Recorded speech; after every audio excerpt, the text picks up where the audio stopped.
Hello everyone, welcome back to our channel Khanpal classes. तो बच्चों, आज हम class 7th learn well smart social science का सिविक्स का chapter number 3 how the state government works, ठीक है ना। तो इसके क्वेश्चन आंसर्स को स्टडी करेंगे। सो बने रहिए हमारे साथ इस वीडियो में। अगर आपको इस बुक के बाकी के चैप्टर्स के क्वेश्चन आंसर्स को स्टडी करना है तो आप इस वीडियो के डिस्क्रिप्शन में प्लेलिस्ट का लिंक है, तो वहाँ से जाके वॉच कर सकते हो। तो चलिए, अगर आप हमारे चैनल पर फर्स्ट टाइम विजिट करते हो तो उस चैनल को ज़रूर सब्सक्राइब करें, क्योंकि आपकी इस बुक के जितने भी चैप्टर्स हैं उन सभी के क्वेश्चन आंसर हम आपको प्रोवाइड करेंगे। सो सब्सक्राइब नहीं किया है तो प्लीज़ सब्सक्राइब कर ले और इस वीडियो को लाइक ज़रूर करें। Let us start the question of this chapter. सबसे पहले हम देखते हैं एमसीक्यूज टाइप के क्वेश्चन है। क्वेश्चन नंबर 1 है the executive head of the state government. ठीक है, स्टेट गवर्नमेंट का जो एग्जीक्यूटिव हेड होता है वो होता है गवर्नर। ठीक है, गवर्नर जो है एक स्टेट का हेड होता है। नेक्स्ट क्वेश्चन है second, the minimum age required for the being appointed as governor of state. ठीक है, स्टेट के गवर्नर के लिए, ठीक है, मिनिमम एज कितनी होती है तो वो है 35 ईयर। ठीक है, 35 ईयर का होना ज़रूरी है। नेक्स्ट क्वेश्चन थर्ड है फुल फॉर्म ऑफ MLA। ठीक है, MLA का मतलब होता है, M का मतलब होता है मेंबर, L का मतलब होता है लेजिस्लेटिव असेंबली। ठीक है, तो ऑप्शन नंबर बी आपका जो है सही आंसर हो जाएगा, member of legislative assembly. Next question fourth है the head of legislative assembly. Legislative assembly का जो हेड होता है वो वैसे तो चीफ मिनिस्टर होता है। ठीक है, तो ऑप्शन नंबर यहाँ पर सी आंसर हो जाएगा। आगे देखते हैं question fill in the blanks. Laws for the states are made in.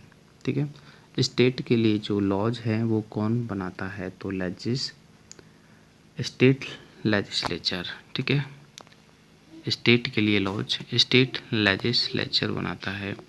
Next है MLAs आर इलेक्टेड बाय। ठीक है, MLAs जो होते हैं वो वोटर्स के द्वारा इलेक्टेड होते हैं। ब्लैंक्स थर्ड वाला, state are divided into. States को डिस्ट्रिक्ट्स में डिवाइड किया गया है और आगे डिस्ट्रिक्ट्स को भी तहसील में डिवाइड किया जाता है, बट अब आप यहाँ पर डिस्ट्रिक्ट लिख सकते हो।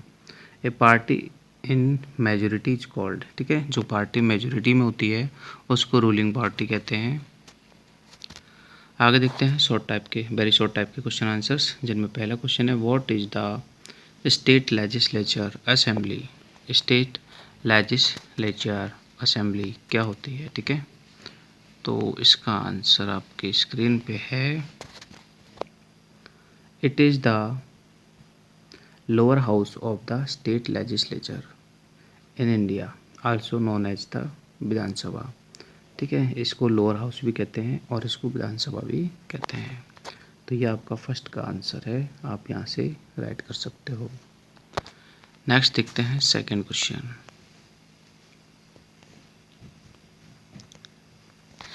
Define quorum.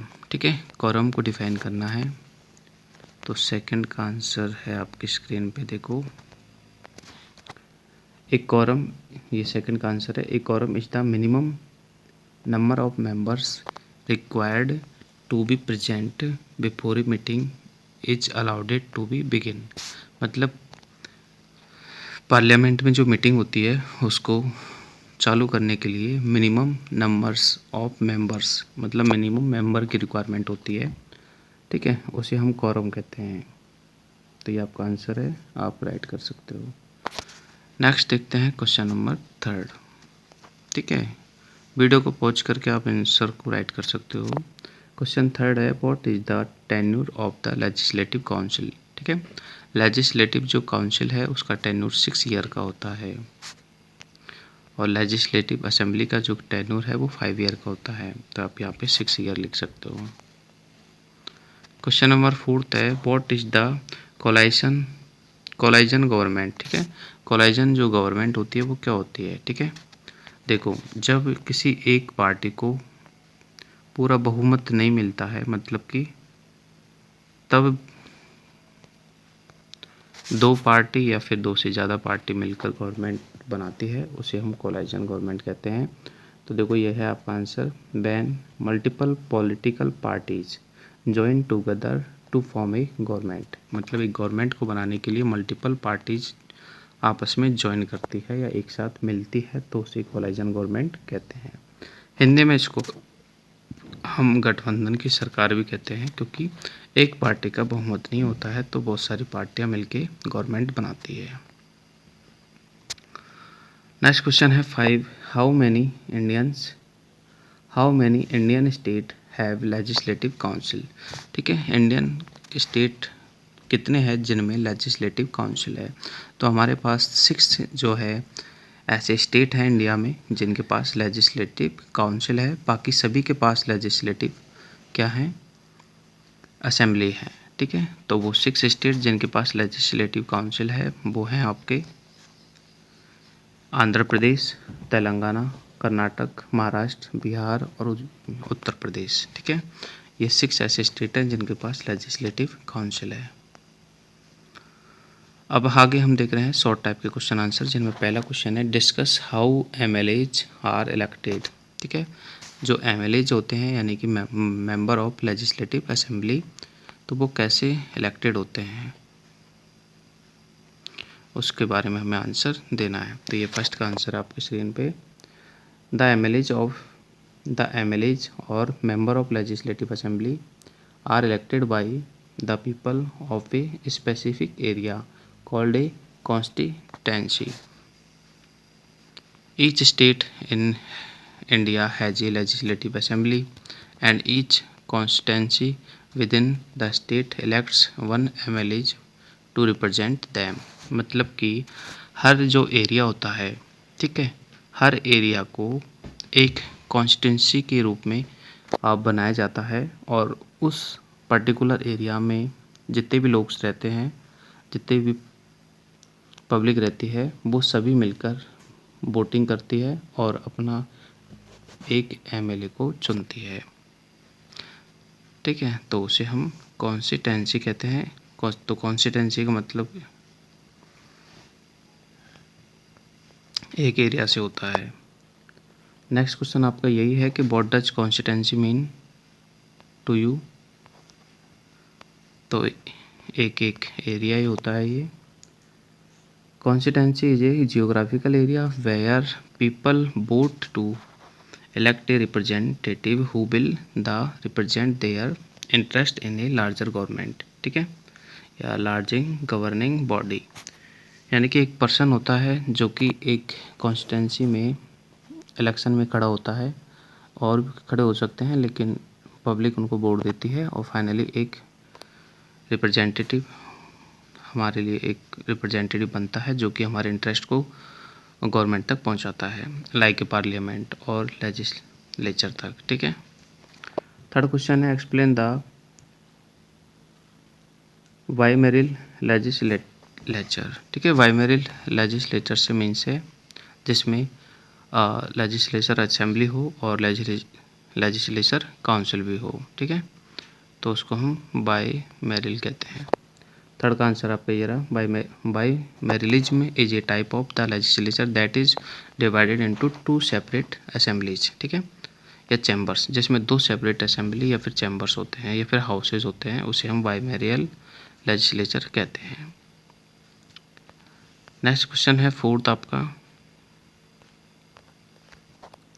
Right any 3 financial function of state legislature. ठीक है, स्टेट लेजिस्लेचर के कोई भी 3 फाइनेंशियल फंक्शंस हमें राइट करने हैं।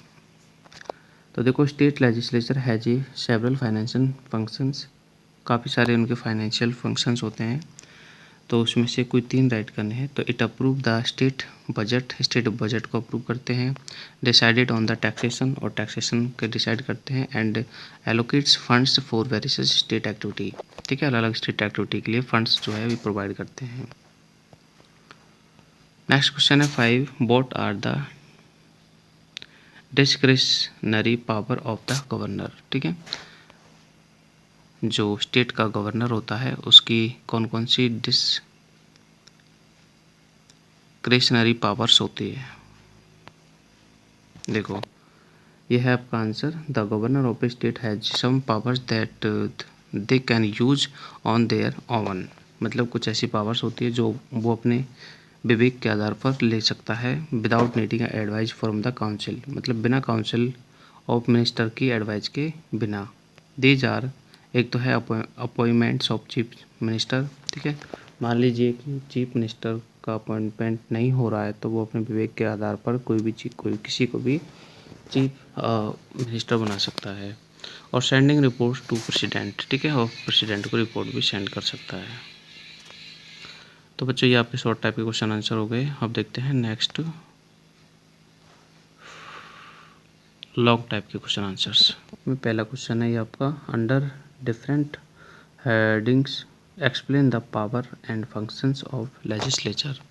इसमें लेजिस्लेचर के पावर्स और फंक्शंस को एक्सप्लेन करना है। तो देखो, the legislature core functioning is making laws. मतलब जो लेजिस्लेचर होता है उसका मेन फंक्शन होता है लॉज बनाना, but it also control the budget.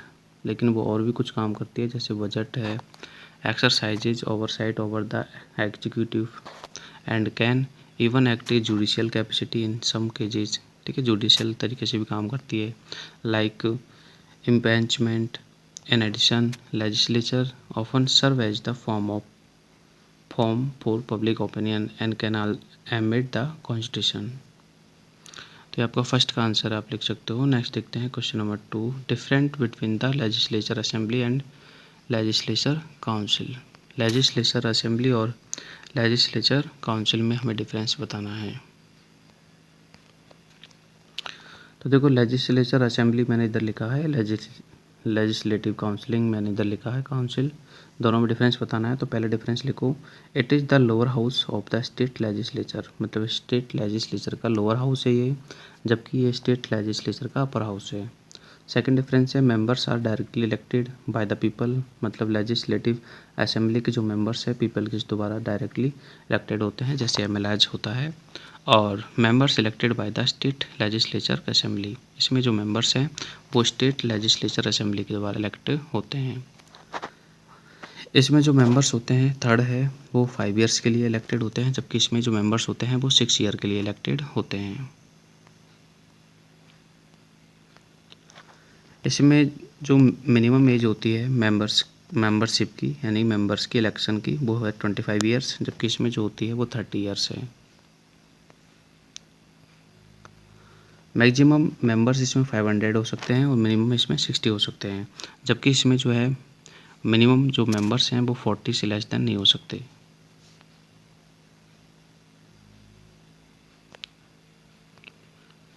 और नेक्स्ट डिफरेंस है, इसको विधानसभा कहते हैं जबकि इसको विधान परिषद कहते हैं। ठीक है, तो ये 6 डिफरेंस है जो कि मैंने लिखे हैं आपके लिए, तो आप यहाँ से ऐड कर सकते हो। फिर देखते हैं next third question, the functions of A council of minister. Council of minister के फंक्शंस को हमें यहाँ पर डिस्कस करना है। तो देखो, ये आपका आंसर है आपकी स्क्रीन पे, functions of council of minister. पहला लिख लेना, टू डिटरमाइन स्टेट पॉलिसीज, मतलब स्टेट पॉलिसीज को डिटरमाइन करना। To run administration, coordination of the work different departments. ठीक है, डिफरेंट डिपार्टमेंट्स के वर्क के बीच में कोऑर्डिनेशन करना।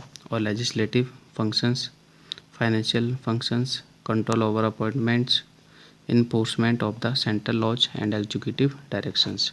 ठीक है, तो ये कुछ वर्क है, आप यहाँ से लिख सकते हो। क्वेश्चन 3 का ये आपका आंसर है। फिर देखते हैं next question 4th, why are the chief minister a prominent appointment in the government. Chief minister जो है एक प्रोमिनेंट अपॉइंटमेंट होता है गवर्नमेंट में, तो ऐसा क्यों है, उसका आंसर है ये वाला, the chief minister is a prominent figure in state government due to the their position as a head of council of the minister. मतलब काउंसिल ऑफ मिनिस्टर का हेड होता है एंड वो लीडर भी होता है स्टेट लेजिस्लेटिव असेंबली का। They are the responsible for the making key policy announcements, leading debates and ensuring the government operates effectively. ठीक है, गवर्नमेंट जो है अच्छे से ऑपरेट हो, इसके लिए भी वो काम करता है। और इंक्लूडिंग मेंटेनिंग पार्टीज यूनिटी, ठीक है, अपनी पार्टी में यूनिटी को मेंटेन करने का भी काम उसी का होता है। तो बच्चों ये आपका 4th क्वेश्चन कंप्लीट है और आपके इस बुक के सारे क्वेश्चन कंप्लीट है। आई होप कि आपको वीडियो पसंद आया होगा। अगर आपको वीडियो पसंद आया तो प्लीज़ लाइक कीजिए और इसे अपने क्लासमेट्स के साथ में शेयर कीजिए, जिससे कि वो भी बच्चे यहाँ पर आके स्टडी कर सके। मिलते हैं नेक्स्ट वीडियो में, और सब्सक्राइब नहीं किया है तो प्लीज़ कर लीजिए। Thank you for watching.